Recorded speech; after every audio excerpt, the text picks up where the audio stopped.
morning. Good morning. Let's say, for sake of argument, you are the coach of the Holy Family. But you have to cut one of the members from the team. Who would it be? Or maybe I should just say, who has it been throughout history? Joseph. Joseph. The seemingly unnecessary piece of the Holy Family. At least according to a lot of history, according to Scripture actually, where we don't read that much about him, and certainly according to a lot of stained glass, which tends to leave him out. But Joseph is pretty amazing, and we need to remember that. I think that he's been treated like a bench player throughout history. Call on you when we need you, kind of thing. Even the angels treat him like a bench player, or at least they sound like it. Look at how the angels greet Mary. Greetings, you who are highly favored. The Lord is with you. Now, naturally, she was perplexed by that. There's a lot of power given to her, a lot of meaning, a lot of elevation, exaltation.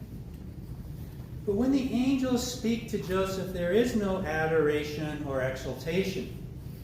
The first words out of their mouths, what are they? Get up. Get up. No favored one here. No adulation. No elevation. Get up, the angel said. Take the child and his mother and escape to Egypt. Stay there until I tell you.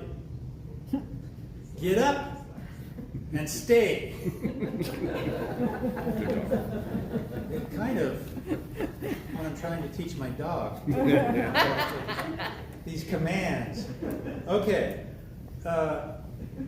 Because the one who's trying to kill the child is after you. If you are an angel and you speak to Joseph, it's not going to be about how favored you are, but about your next assignment. And then when Herod dies, what are the first words the angel said? Get up. Get up. Take the child and his mother and go to the land of Israel. He seemed very much like a bench player. Get off the bench. You're not the star, but you know what? I need you.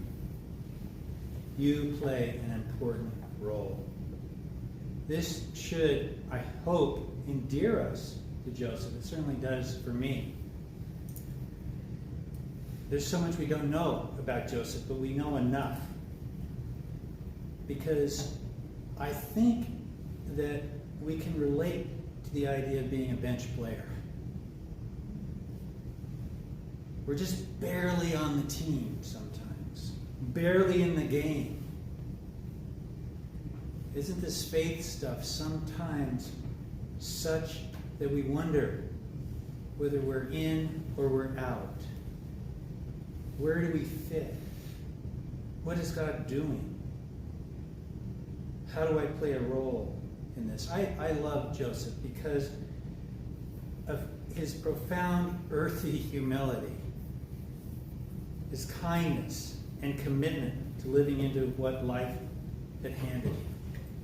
He just lived into it. Wasn't quite sure. Was not treated like everybody else in the scene. One thing I like about Joseph, he was visited more by the angels than anybody else. Did you know that? Most people, when it comes to angels, are one and done. Even Mary and Elizabeth, one and done. The shepherds, one and done. But when it comes to Joseph, 4. 4 visitations from what we read. You could read this in 2 ways, and we probably should. One is he needed a lot of help. But also was seen as someone needed in the story. You think about that. We don't take time to think about what it must have been like to have that level of responsibility behind the scenes. The protector of the Redeemer was a phrase that came towards him throughout history. History actually began to see Joseph's value over the centuries. And to begin to say, wait a minute, how do we look at Joseph? I mean, he's the guy that makes sure that things get done. He's the one to rely on. He's the go-to guy for angels. Hi, it's us again. That's a wonderful thing to think and to remember about Joseph. Then when Mary was found to be with child, you know, think about that phrase. She was found to be with child. Don't you wonder what really happened? Did Mary ever say, Joseph, sit down? I had a visitation from an angel. Or did she just start to show?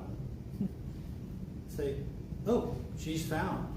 But then think about Joseph and his response to all of that.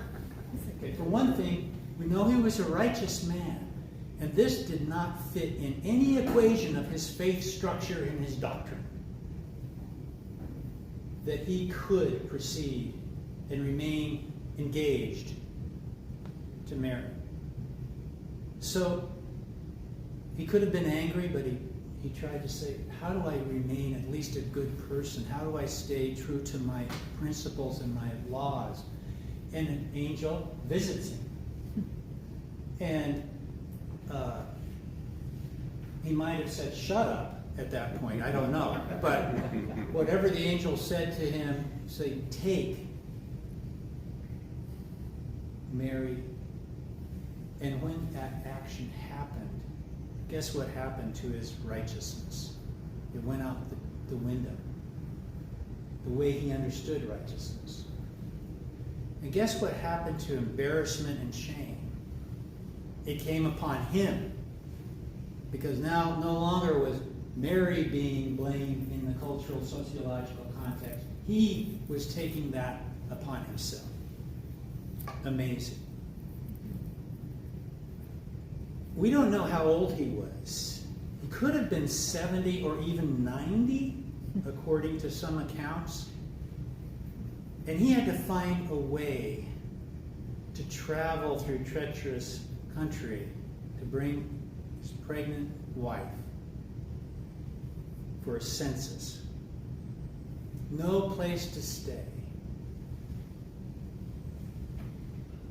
And then after the birth, being told, get out of Dodge. You know what that meant? Was to leave your livelihood behind you, leave your house behind you, leave where you were in all of your safety, and go to a new place. Protect your family. Value your families. And then, probably about the time he had resettled in a foreign land, get up, time to do it all over again. And this time it wasn't going home. He sensed that there was danger that was still there, and so he went to a new place. Here's some fun facts. In 1870, which is kind of how long it took for the church to start recognizing the value of Joseph, Pope Pius IX declared Joseph the patron of the universal church. That feast was replaced in 1955 by Pope Pius XII, and it became the Feast of St. Joseph the Worker. And it's to be celebrated on May 1st, a date which coincides with International Workers' Day, to promote the labor movement. He was considered the patron saint of a number of cities, like San Jose. He was also the patron saint of families. He became the patron saint of fathers, of expectant mothers, of explorers, of pilgrims, of travelers, of immigrants, of house sellers and buyers. Did you know that? There's a whole tradition about having a statue of St. Joseph somewhere on your property if you want to sell it. He has to be buried That- upside down. Does he So bury he has to himself? be buried upside down. He has to be buried upside down. In front of your house. I swear to God. And Angel told her that. Yeah, make that stuff up. Get out, get out, get your statue. Get out, get your Okay. statue. Get your- Well, anyway, that, along with a very reasonably priced House of Blessing by me truly, would be a great way to start.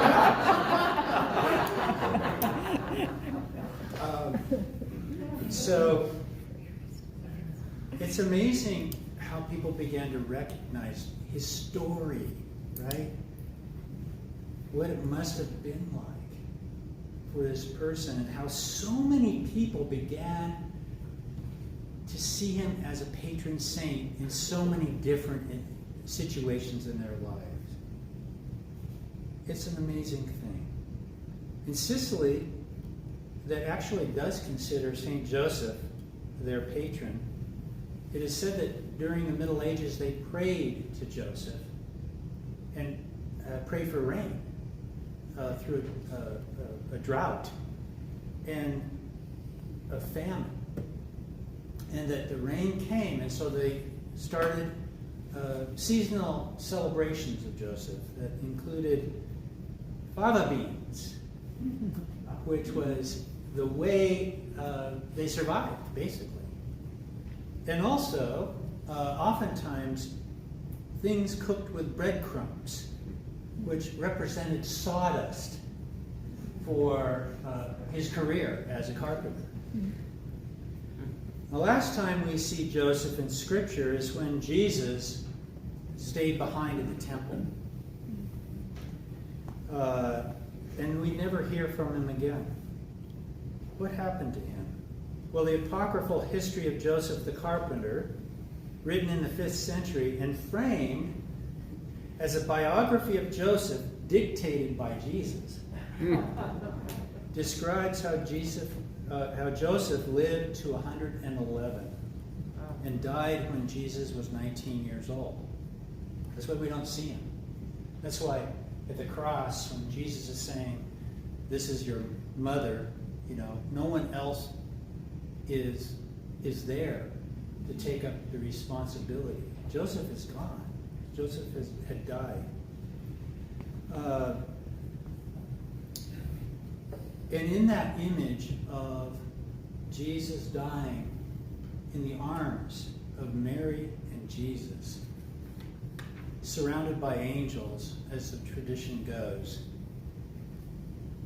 he became the model of the pious believer who receives grace at the moment of death, and therefore the patron saint of a happy death. I don't know if you practice praying to saints. Saint Teresa prayed to Joseph and attributed her healing to him. And the Anglican tradition affirms the communion of saints. It's something to consider, to take Joseph with you this week. to sit with Joseph. What was it like for you? What is your advice to me at this point in my life? Tell me about it. I love in the prayers later, there's a response that we will share. And it's so fitting. It's happy are the people whose strength is in you. And the response will be, whose hearts are set on the pilgrim's way. It's a beautiful thing because it really exemplifies Joseph as somebody who found his strength in God and found happiness in that one thing alone.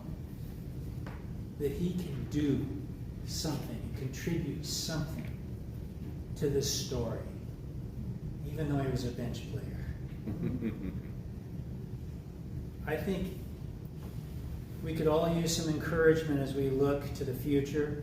We just might need his wisdom, experience, advice as a supreme bench player of history. One who could have felt unnecessary or peripheral or powerless, but instead listened to his hired angels, became an essential worker for God, even the protector of the Redeemer. That metaphor can be carried over to our lives. We often look to God like, God, where are you? What's going on? Help me. Have we ever seen ourselves as the protector of the Redeemer? What are we doing to maintain our faith, to maintain the relationship that we have with God? I think focusing on Joseph is an amazing experience. It's beautiful artwork, some of which have Joseph just much like Mary, cradling Jesus in his arms. It's a beautiful fatherly image.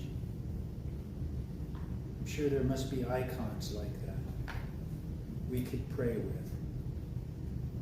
In this time of great languishing, he might inspire us the way the angels inspired him, saying, get up, get back into the game, because we are all part of this story that continues to change the world.